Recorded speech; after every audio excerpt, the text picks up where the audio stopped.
Hello बच्चों, नमस्कार। स्वागत है आप सभी का अभिसर क्लासेस में। तो बच्चों, आज हम पढ़ने वाले हैं उन बच्चों के लिए जिन बच्चों का मार्क्स बहुत कम आ गया हो या जिन बच्चों को इम्प्रूवमेंट देने की जरूरत पड़ गया हो। तो ये वीडियो उन बच्चों के लिए बहुत ही खास होने वाला है और इस वीडियो में हम बस पढ़ेंगे टू द पॉइंट और जितने भी प्रीवियस ईयर क्वेश्चन पढ़े हुए हैं उन मैक्सिमम क्वेश्चन जो एग्जाम में आने के चांसेस है उस सारे क्वेश्चन को फोकस करेंगे। तो बच्चों, आप वीडियो में बने रहें और वीडियो में जो बच्चे न्यू हैं वो सब्सक्राइब करें चैनल को। तो बच्चों, आज हम पढ़ेंगे, स्टार्ट करते हैं लाइट का। और लाइट का जो फिजिक्स का जो पहला चैप्टर लाइट है, तो इस लाइट के बारे में पहले हम पढ़ते हैं, इंट्रोडक्शन पढ़ते हैं, फिर न्यूमेरिकल पढ़ते हैं, थ्योरी पढ़ते हैं इसके, और प्रीवियस ईयर क्वेश्चन पढ़ लेंगे हम लोग। ठीक है, जो मेन उसके बाद जो इंपॉर्टेंट क्वेश्चन है उसके ऊपर हम लोग फोकस करते हैं। ठीक है, तब तक आप लोग वीडियो में बने रहिएगा। देखो बच्चों, लाइट जो होता है, लाइट क्या होता है? तो लाइट क्या है? एक सोर्स ऑफ एनर्जी होती है। यदि कोई बॉडी बहुत हीट कर देंगे तो उससे जो एनर्जी निकलती है वो लाइट के फॉर्म में चली जाती है और वो एनर्जी जो होता है वो इलेक्ट्रोमैग्नेटिक वेव के फॉर्म में आता है। ठीक है, तो इसमें हम पढ़ते हैं कि लाइट की स्टार्टिंग में जो लाइट होता है वो लाइट के बारे में थोड़ा जान लें हम कि लाइट क्या है। अब लाइट के बारे में सबसे पहले फर्स्ट टाइम कौन बताया था? कि न्यूटन ने बताया था। लाइट के 7 कलर होते हैं उनके बारे में बताया था। और लाइट्स जो है एक पार्टिकल के या छोटे सूक्ष्म कण के रूप में होते हैं। वो लाइट जो हमको सन से अर्थ तक आती है लाइट है, तो वो क्या होता है कि न्यूटन ने फर्स्ट टाइम 1672 में न्यूटन ने एक थ्योरी दिया था, उसका नाम था पार्टिकल्स थ्योरी या कॉर्पस थ्योरी। क्या है? पार्टिकल थ्योरी या कॉर्पस थ्योरी, ये दिया था 1672 में। ठीक है, इन्होंने इस थ्योरी में लाइट को क्या माना? पार्टिकल है। न्यूटन ने क्या माना कि न्यूटन ने ये क्या बोलते हैं, ये कौन दिया था? न्यूटन ने दिया था। ठीक है, तो न्यूटन ने क्या किया कि न्यूटन ने लाइट को क्या माना था? लाइट जो होती है वो पार्टिकल्स फॉर्म होती है और ये सूक्ष्म कण के रूप में होती है। और ये जो लाइट है ये मीडियम में इसमें रिफ्लेक्शन कर सकती है। यानी देखा गया कि इसमें लाइट में क्या हुआ कि लाइट में रिफ्लेक्शन दिखा दिया पार्टिकल्स थ्योरी बेस पे और रिफ्रैक्शन दिखा दिया। ठीक है ना, यहाँ पे दो चीज आसानी से हो गया। ठीक है, तो लाइट क्या होती है? पार्टिकल के फॉर्म में चलती है, जिससे क्या होता है लाइट में क्या होगा? रिफ्लेक्शन और रिफ्रैक्शन। लेकिन हम लोग जहां तक पढ़े हैं कि लाइट में और भी फिनोमेना होती हैं। जैसे लाइट में क्या होता है? रिफ्लेक्शन होता है, रिफ्रैक्शन होता है, डिफ्रैक्शन होता है, इंटरफेरेंस होता है, पोलराइजेशन होता है। इन फिनोमेना पे हम लोग देखा जाए तो ये बस पार्टिकल्स थ्योरी पे ये दो ही जो होते हैं पार्ट्स, दो ही इसकी प्रॉपर्टी जो फॉलो की हैं। ठीक है, तीसरा प्रॉपर्टी यानी जो हुआ इसमें इंटरफेरेंस या डिफ्रैक्शन, ये पार्टिकल्स थ्योरी पे फॉलो नहीं किया था। तो न्यूटन ने जो माना लाइट के बारे में वो क्या माना? लाइट जो होती है पार्टिकल्स थ्योरी होती है, पार्टिकल्स फॉर्म चलती है। ठीक है, यहाँ पे सेकेंड चीज, न्यूटन की तरफ से ही एक और साइंटिस्ट थे, उनका नाम था थॉमस यंग था। थॉमस यंग, और थॉमस यंग से पहले एक और थॉमस यंग तो प्रूव किया था ना कि वो वेव होता है, लेकिन उससे पहले एक थी साइंटिस्ट, उनका नाम था हाइगेंस। हाइगेंस, ठीक है, हाइगेंस ने क्या दिया? हाइगेंस ने वेव थ्योरी, क्या दिया? Wave theory. पहले ऊपर लिखते हैं वेव थ्योरी। क्या है? Wave theory. कौन दिया था? हाइगेंस ने। ठीक है, हाइगेंस ने माना कि लाइट जो होती है वो वेव के फॉर्म में चलती है, पार्टिकल्स के फॉर्म में नहीं चलती है। लेकिन न्यूटन का इतना ज्यादा प्रकोप था, इतना प्रभावशाली व्यक्ति था वो, कि उनके आगे इनका नहीं चल पाया। जिस तरह से मोदी के आगे राहुल गांधी की नहीं चलती है, उस तरह से क्या हुआ, हाइगेंस की जो बातें हैं सभी लोगों ने उनकी बातों को इग्नोर कर दिया। ठीक है, इन्होंने अपना जो थ्योरी दिया था वो 1678 में, इनका जो थ्योरी अपना ये लॉ आया था इनका ना, जो थ्योरी इनका आया था वो 1678 में आया था। तो इसके बाद तीसरे नंबर पे जो है, देखो अब ये समझा दे आपको, हाइगेंस की बातों को 1801 में कौन थे? इसके बाद जो है यंग, YOUNG, यंग्स ने क्या बताया था? जो यंग्स से उन्होंने बोला कि उन्होंने एक एक्सपेरिमेंट किया था। एक्सपेरिमेंट क्या था? Double slit experiment. इसमें क्या था? तो इसमें उन्होंने क्या किया, इंटरफेरेंस के बारे में एक एक्सपेरिमेंट किया था, और इंटरफेरेंस जो एक्सपेरिमेंट किया था वो पार्टिकल्स पे बिल्कुल सुटेबल नहीं था। और जब उन्होंने वेव माना तो वो इंटरफेरेंस क्या हुआ, सही रूप से बिखर वो स्क्रीन पे मिल गया हमको, ठीक है। तो जो यंग्स थे, यंग्स ने क्या किया कि यंग्स ने बोला कि जो वेव थियरी है किसका, हाइगेंस का, वो बिल्कुल सही है। तब जाके जब 1801 में यानी 1801 में तब जाकर के ये हाइगेंस का नाम हुआ, कि हाइगेंस ने उनका नाम और अधिक हो गया कि हाइगेंस ने जो भी थ्योरी दिया था वो क्या था, सही था, ठीक है। बात समझ में आ गया। तो इनका हाइगेंस और रामन का, तो यानी हाइगेंस ने क्या दिया, वेव थ्योरी दिया, और न्यूटन ने क्या बोला था, पार्टिकल थ्योरी माना था, दोनों ने माना था, ठीक है। लेकिन अब ये देखा गया कि थॉमस यंग ने देखा कि यदि वेव माना जाए तो वेव पर चारों के या पांचों जो होता है, जो फैक्टर थे इसकी, यानी इसकी जो फिनोमेना थी वो पांचों के पांचों एक्सप्लेन हो गए। कौन कौन सा, यानी इसमें रिफ्लेक्शन भी हो गया वेव मान के, रिफ्रैक्शन भी हो गया, ठीक है, ऐसे डिफ्रैक्शन हो गया, और लास्ट में क्या है, इंटरफेरेंस, ये भी हो गया ना इंटरफेरेंस। अब सुनो बात को, जैसे रिफ्लेक्शन क्या होता है, रिफ्लेक्शन के मतलब होता है बाउंसिंग बैक, मतलब लाइट का किसी मीडियम में जाना फिर उसी मीडियम में वापस आ जाना, मीडियम बिल्कुल चेंज नहीं होता है इसमें, तो ये हो गया हमारा रिफ्लेक्शन। रिफ्लेक्शन में क्या होता है कि जब लाइट एक मीडियम से दूसरे मीडियम में जाता है, एक मीडियम से दूसरे मीडियम में जाता हो तो उसे क्या बोलते हैं हम लोग, रिफ्लेक्शन। जब लाइट एक मीडियम से दूसरे मीडियम में जाता है तो उसकी पाथ चेंज होती है, ये फिनोमेना क्या होती है, ये होती है रिफ्लेक्शन होता है। डिफ्रैक्शन क्या होता है, डिफ्रैक्शन जो होता है, जैसे मान लो कि कोई लाइट चल रही, सीधी चल रही है, और माना कि लाइट कभी बेंड नहीं होती है, न्यूटन ने भी क्या बोला कि लाइट जो होती है एकदम स्ट्रेट चलती है, एक हीट जो एनर्जी से पार्टिकल्स निकलती है वो पार्टिकल क्या होती है, स्ट्रेट चलती है, ठीक है, स्ट्रेट चलती है, वो बेंड नहीं होती है। लेकिन यहाँ पे क्या होता है कि जब लाइट किसी मीडियम में चलती है, कोई ऑब्स्टिकल होता है, तो ऑब्स्टिकल के उससे इंड्स पर ना, जो इंड्स होता है, किनारा होता है, उससे लाइट क्या होती है, बेंड हो जाती है, तो लाइट मुड़ भी जाती है किसी ऑब्स्टिकल से, जबकि ये कोई मीडियम चेंज नहीं हुआ है, मीडियम एक ही है। और वो नहीं है कि मीडियम एक मीडियम से दूसरे मीडियम में जा रहा है तो लाइट बेंड होती है, वो डिफ्रैक्शन नहीं है। जैसे लाइट एयर से आके डेंसर में जा रही है, डेंसर से एयर में जा रही है, तो लाइट की जो पाथ होती है वो चेंज होती है, वो बिल्कुल मैटर नहीं है, ये मैटर अलग है। इसमें क्या होती है, ऑब्स्टिकल रखते हैं। ऑब्स्टिकल माने क्या होता है, जैसे मान लो कि कोई ब्लैक, मान लो कोई ग्लास, मान लो ना स्क्रीन, ग्लास की स्क्रीन जो है आर पार दिखता हो, ट्रांसपेरेंट हो, उसकी एक साइड में हम लोग ब्लैक, पूरा ब्लैक पेंट कर दें, और रेजर जो ब्लेड आती है उससे एक लाइन खरोच दें ऐसे, और फिर किसी लाइट को देखें ऐसे, तो लाइट जो होती है मुड़ के दिखाई देती है। ये एक एक्सपेरिमेंट होता है इसका, झिर्री बोलते हैं इसको हम लोग। ऑब्स्टिकल माने क्या होता है, हिंदी में क्या बोलते हैं इसको, झिर्री बोलते हैं। तो ऑब्स्टिकल से लाइट क्या होती है, मुड़ के दिखाई पड़ती है बिना मीडियम चेंज हुए, तो इसे बोलते हैं हम लोग डिफ्रैक्शन। और आप लोग देखे होंगे डीवीडी जो प्लेयर आती है, डीवीडी प्लेयर, उसकी जो कैसेट नहीं आता है, वो कैसेट कैसे दिखाई पड़ता है, वो एकदम कलरफुल दिखाई पड़ता है ना, लगता है कि एकदम रैम्बो बना हो उसके ऊपर, है ना। तो वो चीज़ क्या होती है, वो फिनोमेना क्या होता है, वो डिफ्रैक्शन होता है। इंटरफेरेंस क्या होती है, तो इंटरफेरेंस जो होता है, जब लाइट के दो सोर्स होती है, लाइट जैसे मान लो कि यहाँ पे एक हमने पर्दा रख दिया, यहाँ पे एक लाइट, यहाँ लाइट सोर्स है यहाँ पे, और यहाँ पे मान लो एक पर्दा है, उसमें दो ऊपर इसके सेंटर से जस्ट थोड़ा ऊपर इसके नीचे दो सोर्स है S1 S2। अब लाइट जो है यहाँ से निकल के जाएगा, और इसके सामने कोई स्क्रीन रखेंगे तो लाइट यहाँ पे पड़ेगा, लाइट ऐसे पड़ेगा।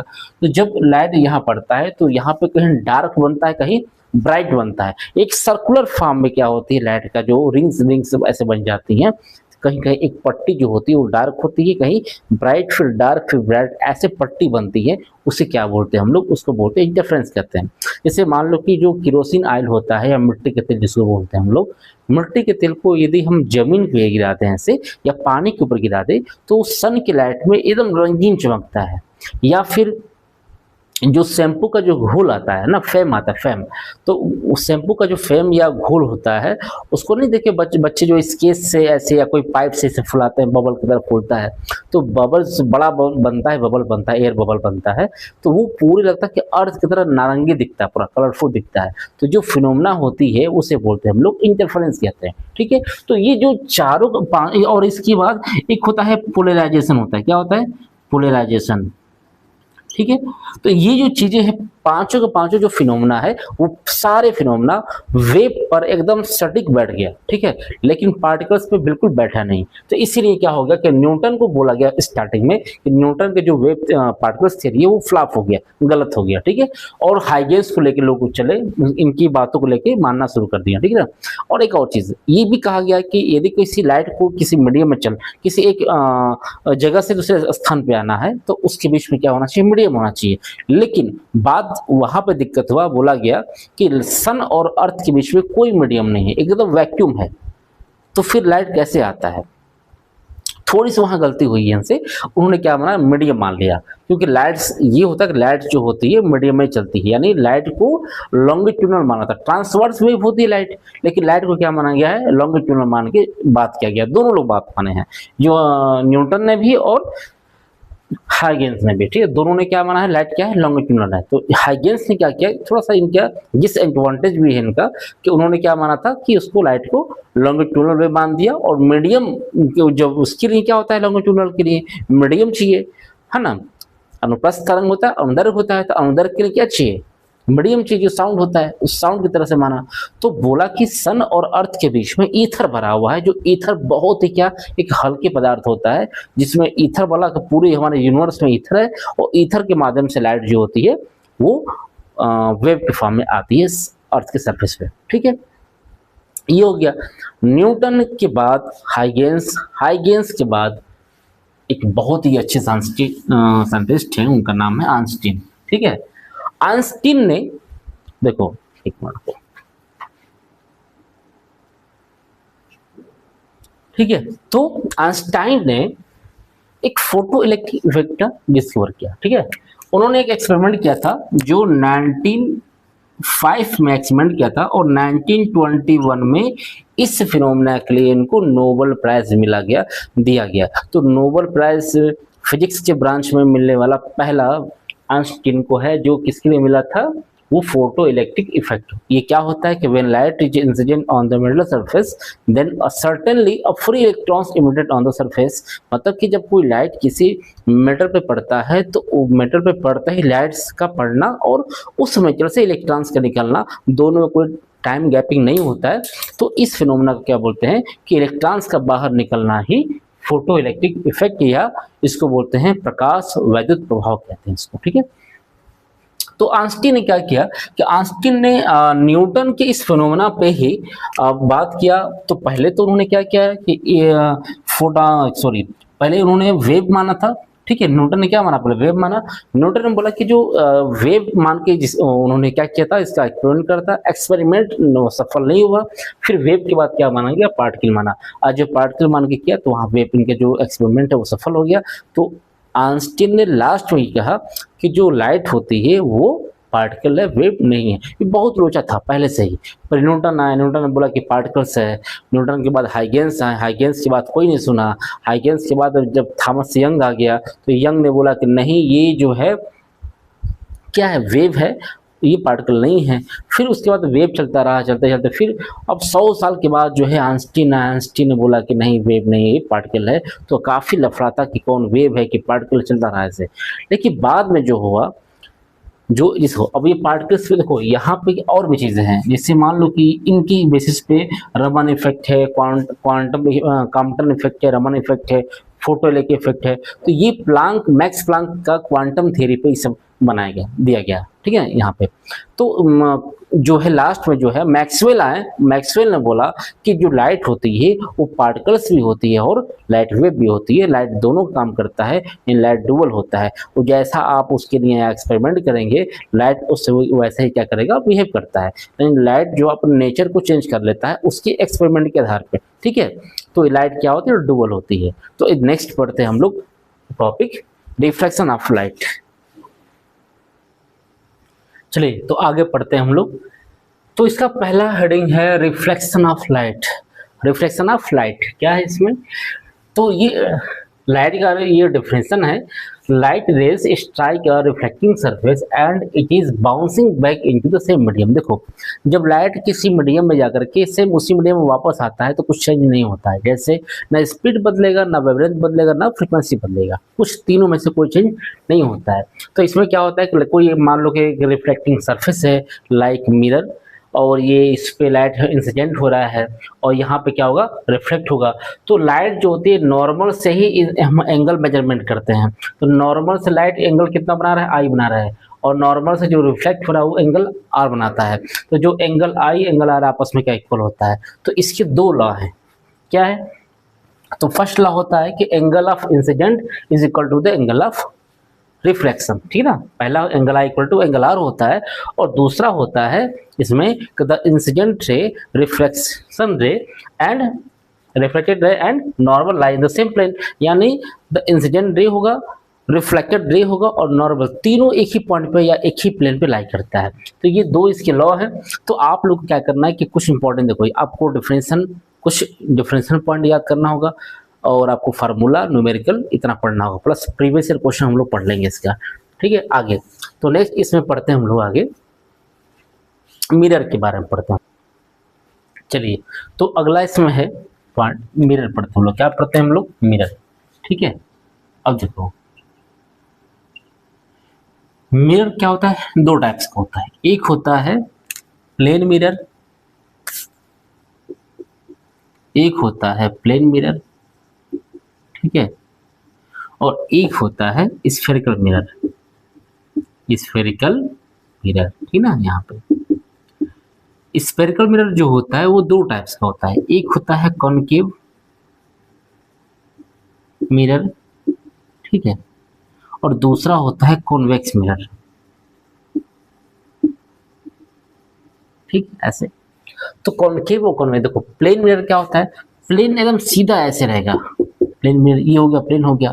कॉनकेव थोड़ा सा चेंज होता है, कॉनकेव ऐसे होता है, जो पॉलिश होता है उसके अंदर की तरफ होता है, ये मतलब बाहर पार्ट पे, और ये होता है पॉलिश इसके अंदर ही तो होता है, इसके बाहर पार्ट लिख रहा है, ये होता है बाहर पार्ट उभरा होता है रिफ्लेक्टिंग सरफेस, ये होता है इसके गड्ढे में होता है रिफ्लेक्टिंग सरफेस, है ना।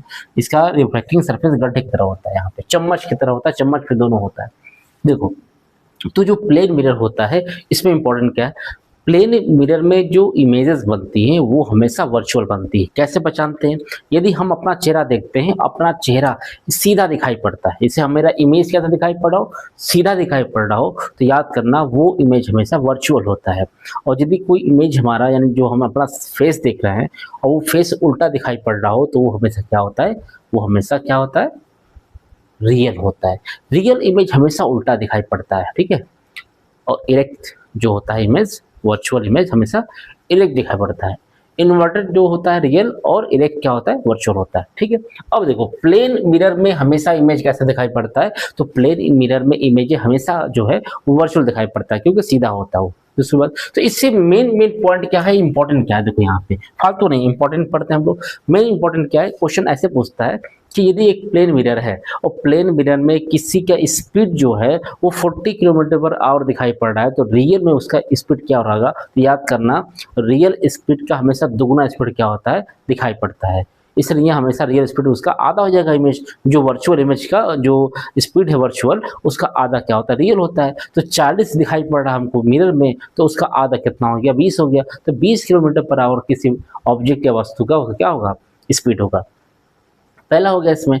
यदि मान लो कि यहाँ कनकेव मिरर है और कनकेव मिरर के यहाँ पर मान लो कि कोई ऑब्जेक्ट है, मान लो कि यहाँ पे एक ऑब्जेक्ट है, ऐसे एक आदमी है, खूब सुंदर सा आदमी है, ठीक है ऐसे, और इसका जो है इमेज जो है यहाँ दिखाई पड़ रहा हो, कितना पे, एक्स पे हो।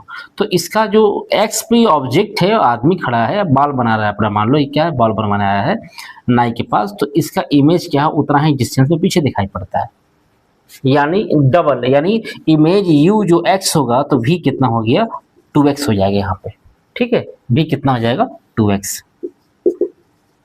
2x हो जाएगा, दिख रहा है कि नहीं, इसमें चेक करते हैं, ठीक है। बात समझ में आ गया। इसीलिए किसी बस का स्पीड जो है 40 किलोमीटर पर आवर है, तो मिरर में उसका स्पीड कितना हो जाता है, 40 किलोमीटर पर आवर होता है। दूसरा टिप्स देखो, ये पहला पॉइंट हो गया। दूसरा टिप्स ये होगा इसमें, दूसरा कि कोई मिरर है और मिरर में अपनी पूरी हाइट देखने के लिए मिरर की साइज क्या होती है।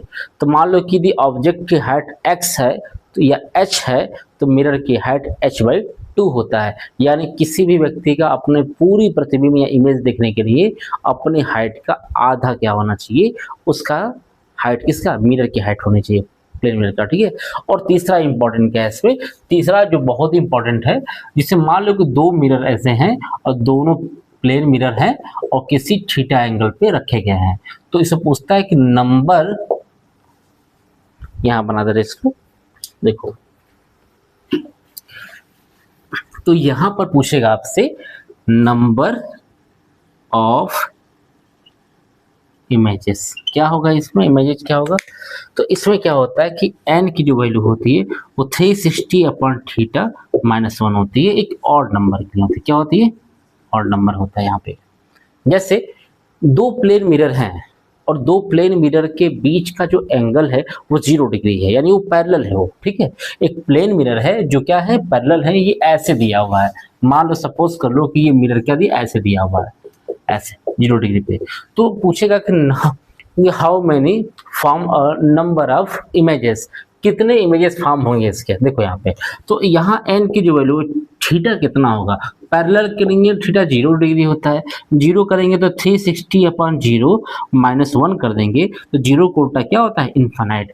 तो कितने इमेज बनेंगे, इन्फिनाइट इमेज बनता है। कभी देखना आप लोग सैलून में जाना, और सैलून में जो दो आगे सामने दोनों के इन फ्रंट पे जो मिरर होते हैं और वो मिरर एकदम पैरेलल रखे हों, तो कोई आदमी यदि मान लो कि आदमी बाल छिलाया हुआ है, एकदम कटप्पा है, तो पूरा लगता है कि अंदर टकरा दिखाई पड़ता है, एकदम इनफाइनाइट टकरा दिखाई पड़ता है, लगता है कितने कटप्पा पैदा हो गए ऐसे सीक्वेंस में, ऐसे जो दिखाई पड़ता है हम लोग को टकरा। तो चंद्रमा वहां पे दिखता हम लोग को, ठीक है ना। यहाँ तो एक ही मून है, वहां पे तो इनफाइनाइट मून दिखाई पड़ता है, ठीक है। तो ये चीज होता है। यदि मान लो कि इनके मिरर, दो मिरर हैं, इनके मिरर के बीच का एंगल जो होगा ऐसे हम 90 कर देंगे तो कितने इमेज बनेंगे। तो यहाँ बस सिंपल सा बात, यहाँ थीटा की जगह पे क्या कर दो, 90 कर दो, कैंसिल हो गया, तो कितना हो गया, 9 4 जा 36 हो गया। चूंकि ऑड नंबर आना चाहिए, इवन है तो -1 कर दो, तो कितने होंगे नंबर ऑफ इमेजेस, कितना, 3 होंगे। तो दो यदि मिरर 90 डिग्री पे हो तो उनका इमेज कितना बनता हो, 3 बनता है इसका, ठीक है। तो ये हो गया प्लेन मिरर के कुछ इंपॉर्टेंट पॉइंट हो गया जो एग्जाम में पूछे जाते हैं इससे, ठीक। अगला देखो, अब दूसरा इसमें है कनकेव और कन्वेक्स मिरर में दोनों का जो है सबसे इंपॉर्टेंट क्या है, मिरर फार्मूला। और दूसरा इंपॉर्टेंट है कि जो इसका रे डायग्राम आता है, 6 केस कनकेव के और 2 केस कन्वेक्स के, ये बहुत इंपॉर्टेंट है। तो इसको हम लोग पढ़ते हैं क्योंकि ये एग्जाम में हमेशा पूछता है। तो स्टार्ट करते हैं हम लोग, पहला पॉइंट कनकेव मिरर। तो स्टार्ट, चलो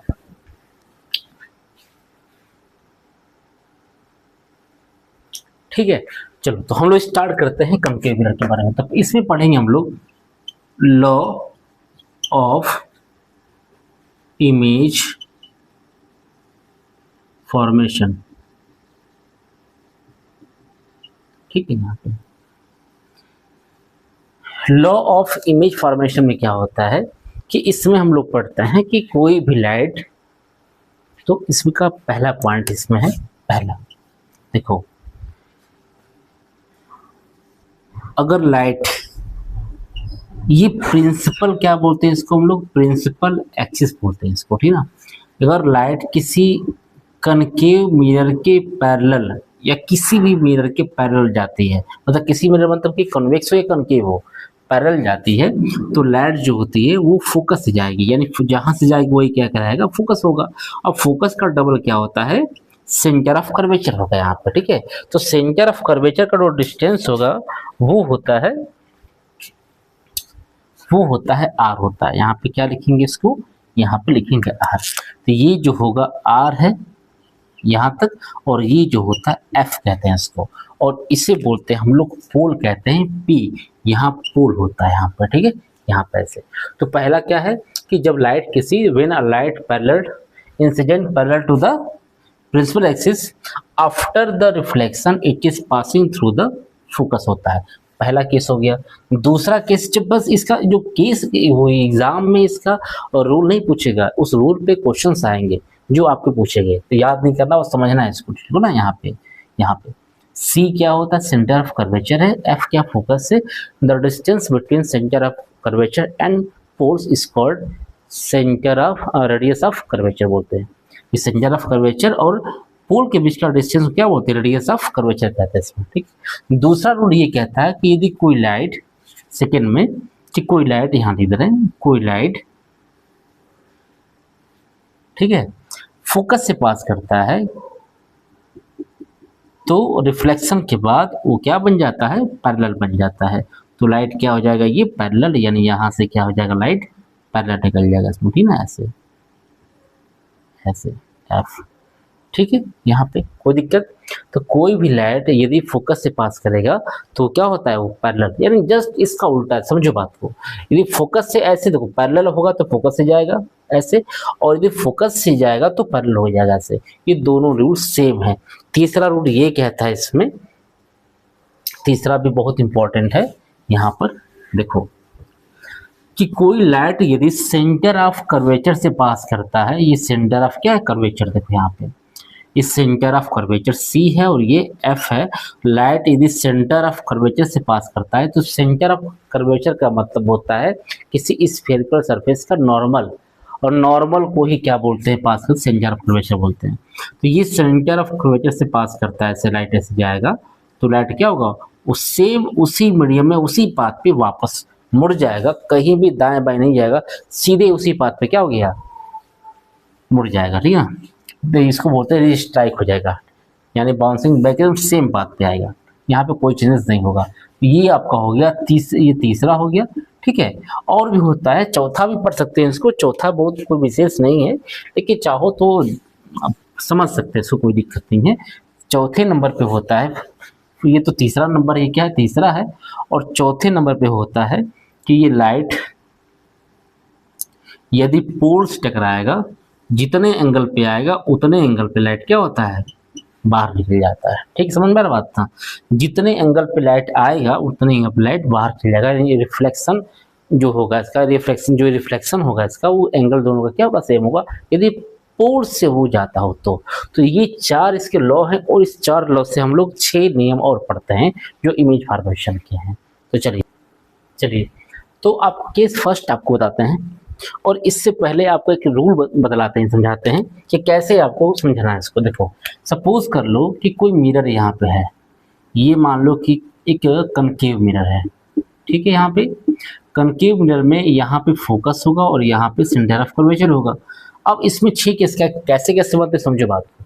तो पहला केस ये बनता है कि यदि कोई लाइट कहाँ, कोई ऑब्जेक्ट कहाँ हो, इनफाइनाइट पे हो, तो यदि इनफाइनाइट पे होगा तो इसका इमेज, यानी पहला केस है, ये केस क्या है, फर्स्ट केस है। कोई भी ऑब्जेक्ट कहाँ होगा, इनफाइनाइट पे, तो लाइट जो पैरेलल आती है उसी को बोलते हैं इनफाइनाइट, कि दो लाइट कोई भी आ रही है वो पैरेलल आना चाहिए। दूसरी बात, इमेज फॉर्मेशन की कंडीशन होता है कि कम से कम 2 लाइट तो आना ही चाहिए, 2 से अधिक भी हो सकता है, लेकिन हम लोग क्या करेंगे, कम से कम एटलीस्ट कितना, 2 लाइट आएगी, और जहाँ 2 लाइट और रिफ्लेक्शन के बाद आपस में कट करती हैं वो इमेज बनाती हैं। तो पहला इसमें कि पहला ऑब्जेक्ट कहाँ होगा, इनफाइनाइट पे। यदि ऑब्जेक्ट इनफाइनाइट पे है तो इसका इमेज कहाँ बनेगा, तो उसका इमेज बनेगा ये फोकस पे। देखो यहाँ पे क्या बनेगा, इसका इनफाइनाइट का फोकस बनेगा इसमें, ठीक है, पहला केस। दूसरा केस इसमें है कि यदि ऑब्जेक्ट जो होगा वो इनफाइनाइट और सेंटर ऑफ कर्वेचर के कहीं भी बीच मान लेते हैं, यानी ये इस पॉइंट पे मानते हैं, तो ये हो गया इसका दूसरा केस हो गया।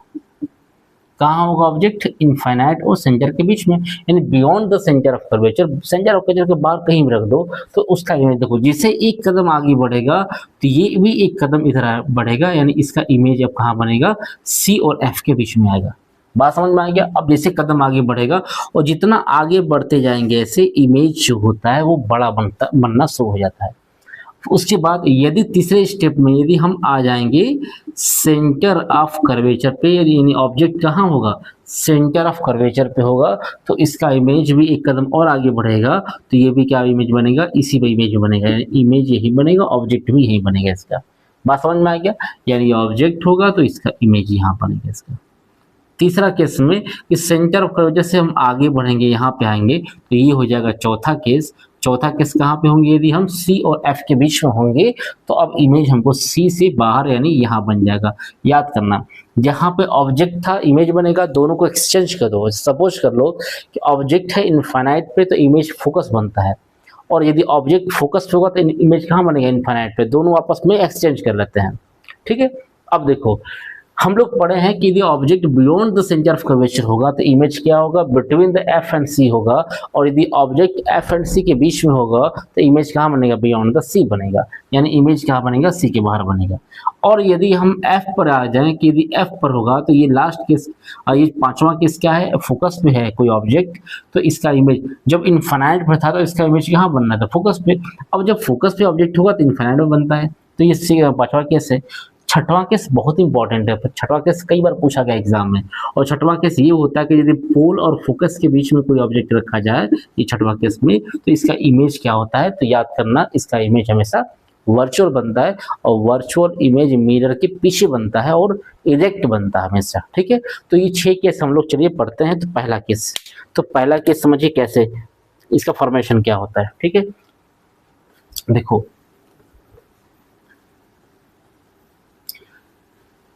पहले केस में ये आपका हो गया,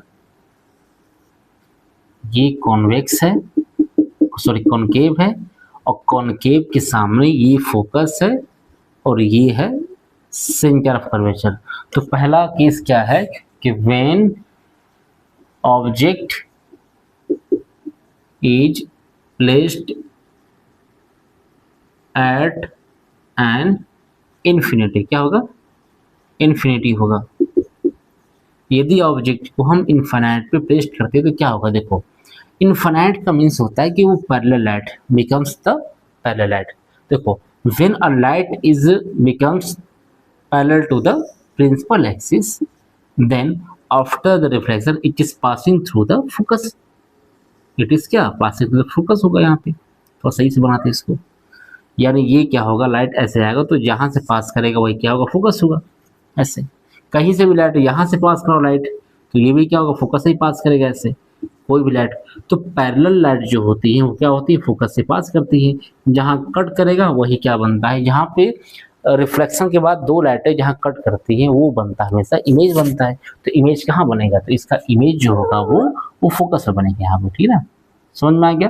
तो यदि लाइट, यहाँ क्या लिखेंगे, देखो, तो पोजीशन क्या होगा, यहाँ पे 3 चीज, पोजीशन याद करना, 3 पॉइंट है। तो पोजीशन कहाँ बनेगा, तो एट फोकस बनेगा यहाँ पे, ठीक है। साइज क्या बनेगा,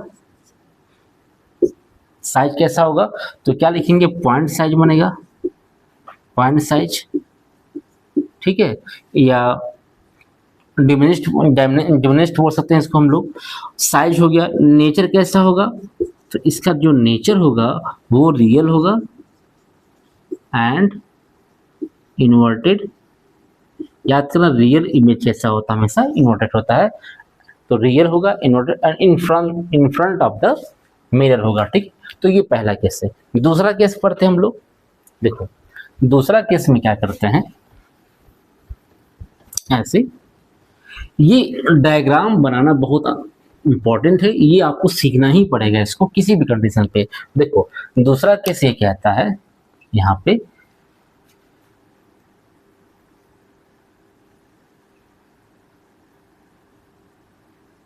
देखो, यहाँ पे मिरर हो गया। अब सेकंड केस क्या कहता है, देखो,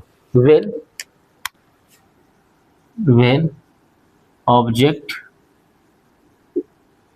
is placed beyond the center of curvature,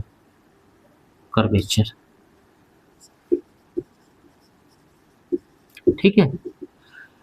अब यहाँ पर मान लो कि ऑब्जेक्ट ये मान लो कि ये एफ हो गया, या एफ यहाँ मान लो एफ ये हो गया और ये सी हो गया, दोनों का डिस्टेंस सेम होना चाहिए एफ का सी का, ठीक है ना। एफ हो गया और ये सी हो गया, ठीक है, ऐसे एफ और सी हो गया।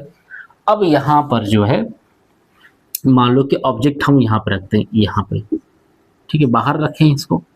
अब एक लाइट हम जो होगा वो पैरेलल इंसिडेंट करेंगे, कहाँ से पास करेगा, तो फोकस से पास करेगा ये, ठीक है, एकदम सीधे फोकस से पास करेगा। थोड़ा सा तिरछा हो रहा है, ऐसा नहीं, स्केल से बनाएंगे इसको हम लोग। और दूसरा कहाँ पास करेगा, सीधे पास करेगा, सेंटर ऑफ कर्वेचर से पास करेगा, ठीक है ना, ऐसे सेंटर ऑफ कर्वेचर से पास करेगा। तो ये क्या हो जाएगा, एकदम पैरेलल हो जाएगा स्लाइड, ठीक है। स्लाइड क्या होगा, पैरेलल। थोड़ा सा इसको सही से बनाते हैं हम लोग, ठीक है, ग्राफ थोड़ा सा सही नहीं आ रहा हम लोग का, इसको सही कर लेते हैं एक बार बच्चों, एक मिनट। हाँ, ऐसे बनेगा, ठीक है। तो ये ऑब्जेक्ट हो गया, यहाँ पर ए डैश मान, ए मान लो, ए भी मान सकते हो इसको, या इसको थोड़ा सा सिर मार्कर से, ये मान लो कि ए बी ऑब्जेक्ट है, तो इसका इमेज जो होगा वो उल्टा बनेगा, यानी ये हो जाएगा ए डैश और यहाँ नीचे क्या हो जाएगा, बी डैश, ऐसे बन जाएगा इमेज। तो यहाँ पर इमेज क्या कहेंगे, तो यहाँ देखो, तो इसके पोजीशन क्या होगा इमेज का, कहाँ बना है, तो लिखेंगे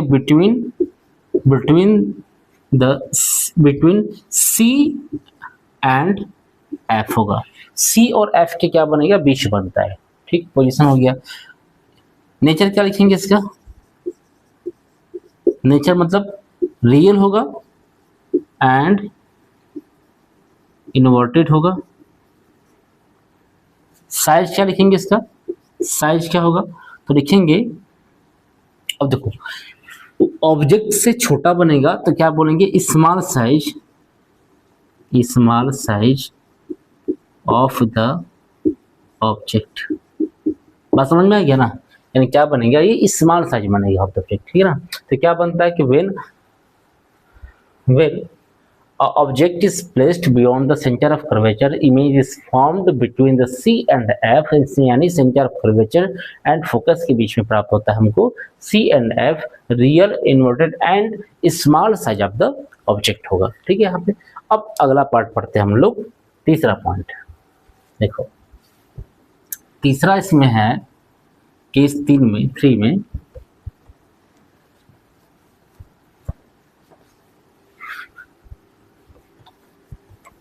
तो इसको अगला हेडिंग है तीसरा वाला कि when object is placed at centre of curvature. तो इसमें देखो क्या होता है, किसमें सिंपल सा कि एक लाइट मान लो कि सी पर रखा हुआ है, ऑब्जेक्ट है ए बी है, ये ए बी हो गया हमारा, ए बी ऑब्जेक्ट है, इसका इमेज क्या बनेगा, ए डैश और बी डैश बन रहा है, उल्टा बन रहा है, ठीक है। यहाँ पे तो बताया था ना कि जैसे जैसे हम आगे बढ़ेंगे इमेज का साइज क्या होगा, बढ़ना शुरू हो जाएगा, वो भी बड़ा बनेगा इसका। तो पहला कि यदि लाइट को पैरेलल इंसिडेंट करते हैं तो क्या होगा, वो फोकस से पास करेगा, और यदि लाइट को फोकस से पास करेंगे हम तो लाइट क्या हो जाएगा, बिकम्स टू पैरेलल हो जाएगा टू द प्रिंसिपल एक्सिस। अब यहाँ पर जहाँ क्रॉस करते हैं वो आपस में क्या दिखाता है, वो पॉइंट जो है इसका इमेज दिखाता है। तो यहाँ पर इमेज कैसा होगा, तो यहाँ लिखेंगे कि पहला पॉइंट, तो इमेज का पोजीशन कहाँ इमेज बनेगा, यार ये 3 पॉइंट जो लिख रहे हैं वो इंपॉर्टेंट है, बहुत इंपॉर्टेंट है। आपको ये फिगर याद करना है और ये 3 जो पॉइंट लिख रहे हैं वो याद करना है। याद रहेगा तो सेंटेंस बना के आप कैसे लिखना बता रहे हैं आपको हम। तो पहला पॉइंट पोजीशन क्या होता है, पोजीशन क्या होगा, एट कहाँ बन रहा है इमेज, सेंटर, तो यहाँ लिखेंगे एट सी, मान लो सेंटर ऑफ कर्वेचर सी मान लो, ठीक है। इसके बाद नेचर कैसा होगा इसका, तो नेचर भी यहाँ पे क्या होगा, रियल होगा, रियल एंड इन्वर्टेड, ठीक है, नेचर हो गया। और यहाँ साइड लिखेंगे, तो साइज क्या होगा, तो याद करना सेंटर पे ऊपर रखेंगे तो फुल लेके 6 केस है, 1 2 3 4 5 6।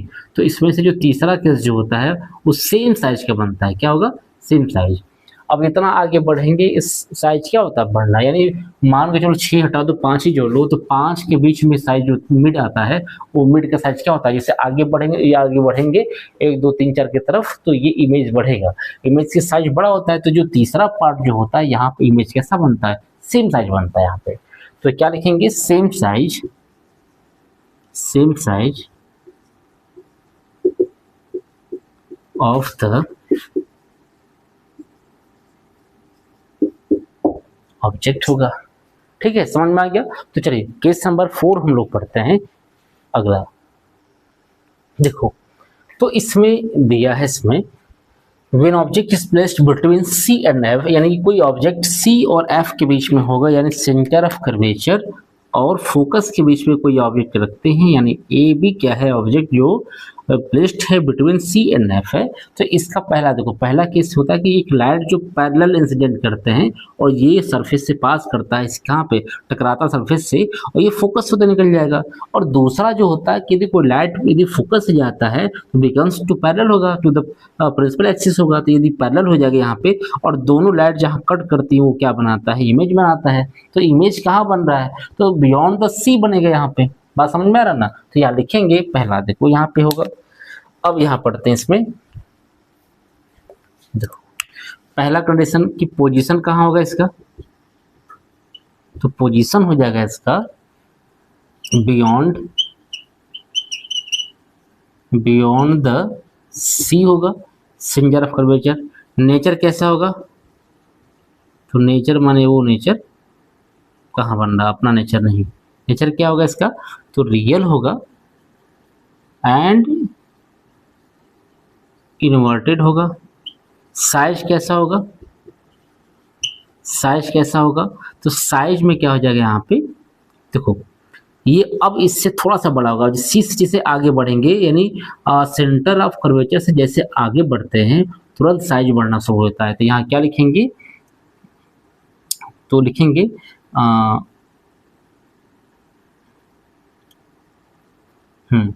देखो इट इज अ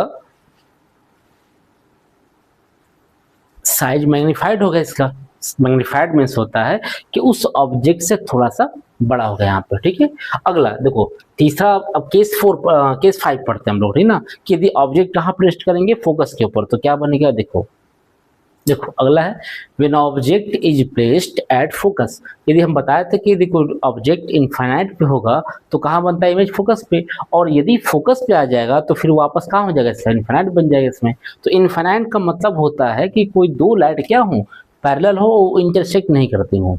अच्छा सपोज कर लो कि दो लाइट पैरेलल है तो कभी क्या मिल सकती है, पॉसिबल ही नहीं मिलना, इसीलिए जब नहीं मिलेंगे तो उसको बोला गया कि ये इनफाइनाइट में मिलेंगे, ऐसा माना जाता है। यानी इनफाइनाइट से कोई लाइट आती है तो इसको हम इनफाइनाइट क्या बोलेंगे कि वो पैरेलल लाइट आ रही है।